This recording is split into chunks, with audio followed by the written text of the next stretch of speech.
Mahisasuramardini.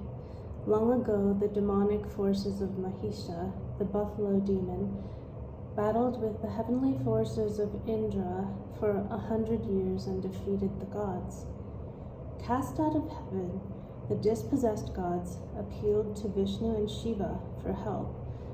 Thereupon a great radiance issued first from Vishnu's angered face, and then from Brahma's and Shiva's. From all the other gods, light also came forth and united into a fiery goddess, to whom each god gave a weapon or adornment symbolic of his power.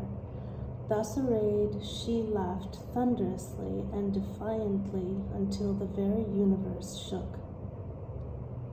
Hearing the disturbance, Mahisha and his demon hordes rushed to the scene and beheld the Devi Durga in all her awesome glory. Millions upon millions of asuras attacked her, but she serenely cut through their weapons as if in play. Her exhaled breaths became her legions, and amid scenes of horrific carnage, the Devi stood victorious. Next, Durga destroyed Mahisha's generals one by one until she faced the buffalo demon alone. With boundless anger, he pawed the earth with his hooves, bellowed in rage, and rent the clouds with his thrashing horns. Whenever Durga struck him, he changed his form, from buffalo to lion to man to elephant and back to buffalo, evading her death blows until she leapt upon him, pinned his neck underfoot, and pierced him with her spear. Then from his buffalo's mouth, Mahisha's hideous true form emerged halfway, and the Devi Durga beheaded him with a single stroke of her mighty sword. In the centuries before the Devimahatmya's composition, the goddess Durga emerged in the Shakta movement as one of the Devi's principal forms. She seems to be of indigenous origin, and many early references associate her with the Vindhya Mountains south of the Indus Valley, a region peopled by hostile tribes.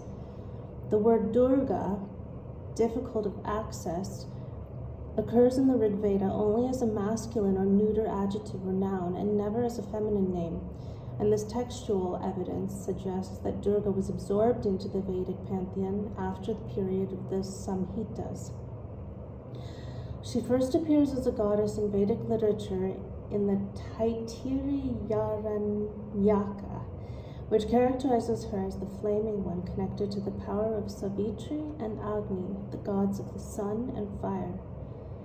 Early traces of Durga's defining myth concerning the slaying of the buffalo demon are found in the 6 statues and a terracotta plaque from the northwestern Indian state of Rajasthan.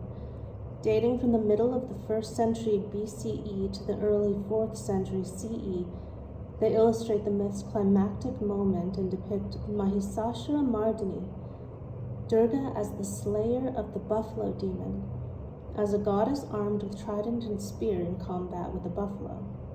The plaque additionally shows a lion accompanying her. Although the myth's ultimate origin remains unknown, circumstantial evidence places it in the extremely remote past. We recall that pre-Harappan images of a formidable goddess were found in Baluchistan in connection with those of a wild bull and have been interpreted as credible symbols of good conquering evil.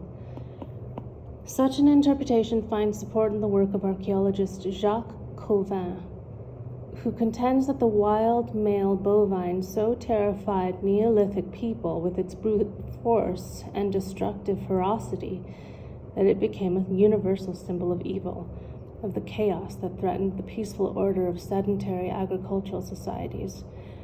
Without direct evidence, it's impossible to ascribe such a remote origin to the story of Mahisasura, but we cannot rule out the possibility that one of Hinduism's most captivating myths preserves a primeval cultural memory.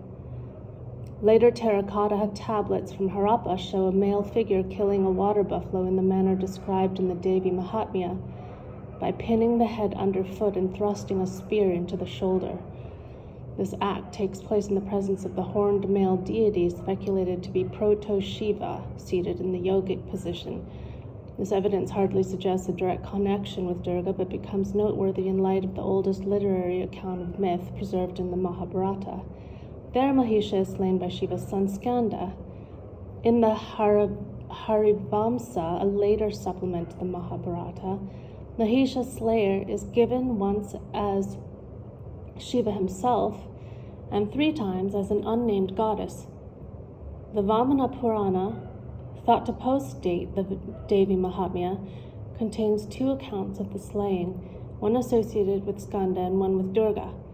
Arising from yet undetermined origins, the myth remained for a long while in a state of flux as to whether Skanda, Shiva, or an unnamed goddess killed Mahisasura, until its unequaled formulation in the Devimahatmya for the first time linked the names of Mahisha and Durga.